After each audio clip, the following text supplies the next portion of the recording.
देखिए JEE main 2024 के 30 जनवरी evening shift के 5 मोस्ट इजी क्वेश्चन को हम देखने जा रहे हैं।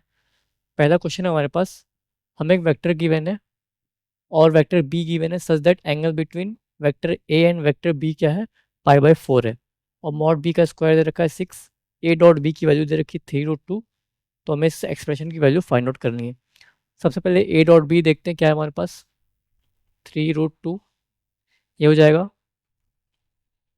मॉड है हमारे पास क्या आ जाएगा, √1 square plus alpha square plus beta square. Mod B square 6 है तो मॉड बी क्या हो जाएगा, √6। थीटा की वैल्यू क्या है, पाई/4, तो कॉस थीटा क्या हो जाएगा, 1/√2। तो यहाँ से 1 plus alpha square plus beta square के रूट की वैल्यू क्या आ जाएगी, 6/√6 विच इज इक्वल टू √6। अब यहाँ से अगर हम बोथ साइड स्क्वायर करें तो ये हो जाएगा 1 plus alpha square plus beta square 6 हो जाएगा। तो यहाँ से alpha square plus beta square की वैल्यू क्या आ जाएगा, 5। अब इस एक्सप्रेशन को सॉल्व करते हैं। Alpha square plus beta square क्या फाइंड आउट किया हमने, 5। ए क्रॉस बी मॉड का होल स्क्वायर क्या हो जाएगा, mod A square mod B square sine square theta. Mod A square की वैल्यू क्या हो जाएगी, मॉड ए हमारे पास √6 आया तो मॉड ए स्क्वायर क्या हो जाएगा 6, और मॉड बी स्क्वायर हमें गिवन है 6। साइन थीटा ए और बी के बीच का एंगल पाई/4 है तो साइन स्क्वायर पाई/4 क्या हो जाएगा, 1/2। इसको सॉल्व करेंगे तो ये हमारे पास वैल्यू निकल के आएगा 90। तो करेक्ट ऑप्शन हो जाएगा हमारे पास ऑप्शन ए। नेक्स्ट क्वेश्चन देखते हैं। यहाँ पे अगेन दो वेक्टर्स गिवन है सच दैट मॉड बी की वैल्यू 1 गिवन है और बी क्रॉस ए का मॉड हमारे पास 2 गिवन है।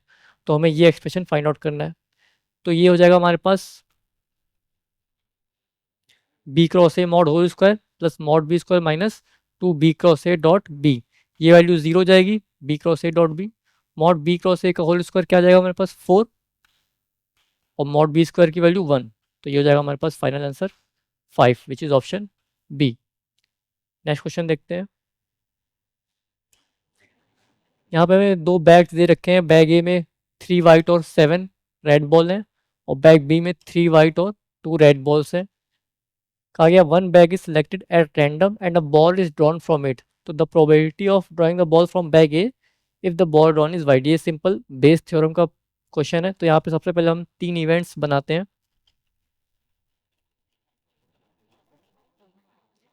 E1 इवेंट हमने कंसिडर किया बैग ए सिलेक्टेड, E2 कंसिडर किया बैग बी सिलेक्टेड, और ए इवेंट कंसिडर किया बॉल ड्रॉन इज वाइट। तो यहाँ पे P E1 क्या हो जाएगा, 1/2, और यही हो जाएगा P E2। अब हमें ए इवेंट कंसिडर किया बॉल ड्रॉन इज वाइट, तो P(A/E1) क्या हो जाएगा, मीन्स बैग ए से वाइट बॉल आने की प्रोबेबिलिटी क्या हो जाएगा, 3/10, और बैग बी से वाइट बॉल आने की प्रोबेबिलिटी क्या हो जाएगा, 3/5। तो हमें बेसिकली फाइंड आउट करना है P(E1/A) कि बॉल ड्रॉन इज वाइट, तो what is the probability that it is drawn from bag A. तो अकॉर्डिंग टू बेस थ्योरम ये हो जाएगा। अब सिंपली यहाँ पे इसके इन सब की वैल्यूज पुट करेंगे तो हमारे पास वैल्यू निकल के आएगी प्रोबेबिलिटी की 1/3 विच इज ऑप्शन सी। यहाँ पे हमें गिवन डेटा दिया गया है और इसका हमें वेरिएंस पूछा गया है। तो सबसे पहले इस डेटा के लिए एक टेबल बना देते हैं। ये टेबल हमने बना लिया है। हमने FI/XI फाइंड आउट कर लिया, FI/XI स्क्वायर फाइंड आउट कर लिया, सिग्मा FI 22 आ गया, सिग्मा FI/XI 176, और सिग्मा FI/XI स्क्वायर 2048।